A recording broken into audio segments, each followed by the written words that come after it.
এই ভিডিওতে ক্রিকেটের কিছু লেটেস্ট আপডেট দেব, যেমন সাকিবুল হাসান মুম্বাইয়ে এসে কি বলল বাংলাদেশ টি-20 ওয়ার্ল্ড কাপ খেলতে পারলো না সেই নিয়ে, এবং হঠাৎ এমন কি হলো যে শ্রীলঙ্কার ক্রিকেট বোর্ড যত মেম্বার আছে সবাই গতকাল পদত্যাগ করে দিল।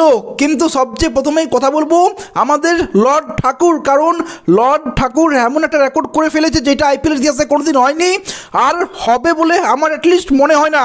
কারণ গতকাল ম্যাচে লর্ড ঠাকুর ইম্প্যাক্ট প্লেয়ার হয়ে আসে এবং সে না ব্যাট করেছে না বল করেছে। এটা আইপিএল ইতিহাসে কোনোদিন হয়নি যে কোনো player as a impact player হয়ে এসেছে এবং সে বল করেনি এবং ব্যাট করেনি।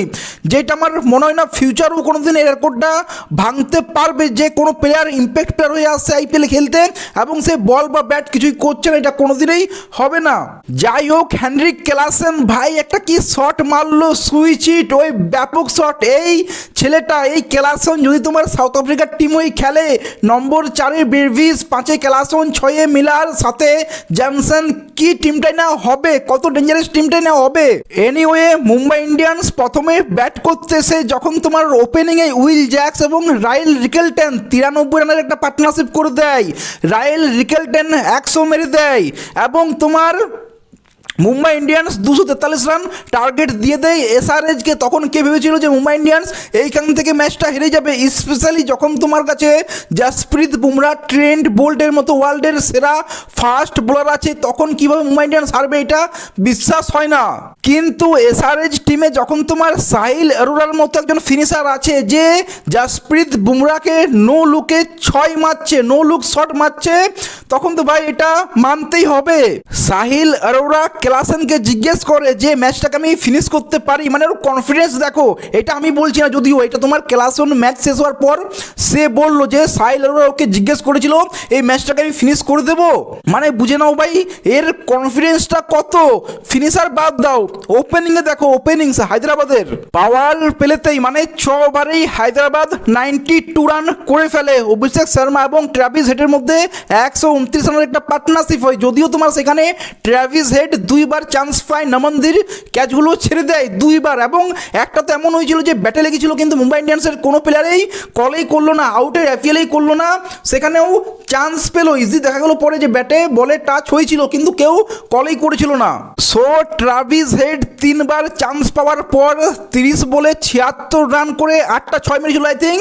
আউট হয় হার্দিক পান্ডিয়ার বলে, হার্দিক পান্ডিয়া লো ফুলটস মারে, সেটা তোমার ক্যাচ দিয়ে বসে। ফিল্ডারটা আই থিঙ্ক তোমার উইল জ্যাক্স ছিল, এবং অন্যদিকে তো এর আগেই তোমার অভিষেক শর্মা এবং ঈশান কিষান পরপর 2টো উইকেট পেয়েছিল তোমার গাজনফার, যে তোমার হ্যাট্রিকের চান্স ছিল। 129 রানে 0 উইকেট থেকে 133 রানে হায়দ্রাবাদের 3টে উইকেট পড়ে যায়। অভিষেক শর্মা, ট্রাভিস হেড এবং ঈশান কিষান, মনে হচ্ছিল মুম্বাই ইন্ডিয়ান্স কামব্যাক করবে কিন্তু করতে পারলো না। তার কারণটা কি ছিল? ক্লাসন এবং নীতিশ রেড্ডি, এই দুজনের মধ্যে 40 বলে 48 রানের একটা পার্টনারশিপ হয়, যেখানে তোমার ক্লাসন একাই তোমার 56 রান করে দিয়েছিল এবং শেষে যেটা বাকি ছিল সেটা তোমার সাহিল অরোরা 10 বলে আই থিঙ্ক 30 রান করে ম্যাচটা হায়দ্রাবাদকে জিতিয়ে দিল।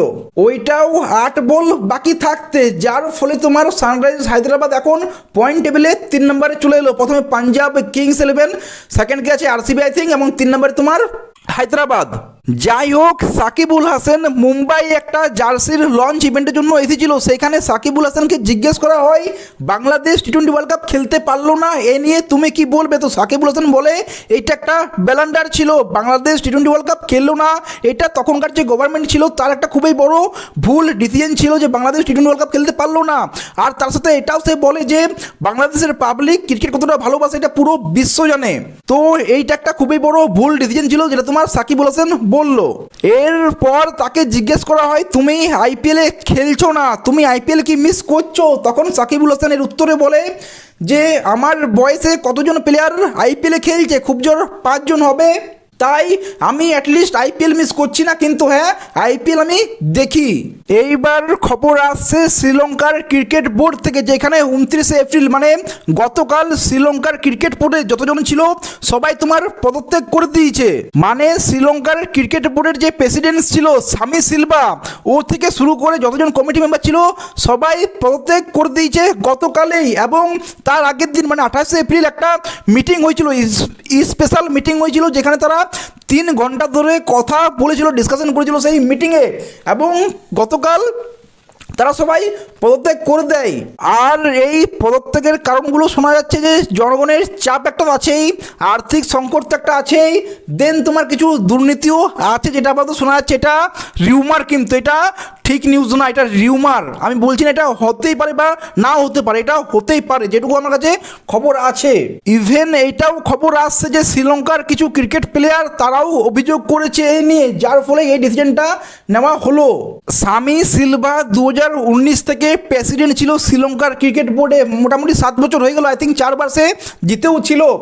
সো ভাই এটা একটা খুবই বড় ডিসিশন যেটা তোমার গতকাল হয়েছে, এটা যে ক্রিকেটের যতজন আছে সবাই তোমার পদত্যাগ করে দিচ্ছে, এবং আপাতত শোনা যাচ্ছে কিছু সময়ের জন্য নতুন কমিটি মেম্বার আসবে, তারাই চালাবে, যেটা বলে একটা ইন্টিমেট গভর্নমেন্ট, সেরকম একটা জিনিস এটাও হবে আপাতত শ্রীলঙ্কার ক্রিকেটে। দেখো এই নিউজটা একদম কারেক্ট, এটা ESPN ক্রিকেট বলছে, কিন্তু যে আমি বলছি যে জনগণের চাপ, আর্থিক অনিয়ম, দুর্নীতি, সংকট, এইগুলো ভাই আমি রিউমারেই বলবো, কিন্তু এটা ঠিকই নিউজ যে তোমার সবাই পদত্যাগ করে দিয়েছে গতকাল। তো চলো এই নিয়ে তোমরা কি বলবে কমেন্টে জানিও। ভিডিও ভালো লাগলে লাইক, শেয়ার, সাবস্ক্রাইব করে দিও। দেখা হচ্ছে পরে দেবে, টেক কেয়ার, সি ইউ।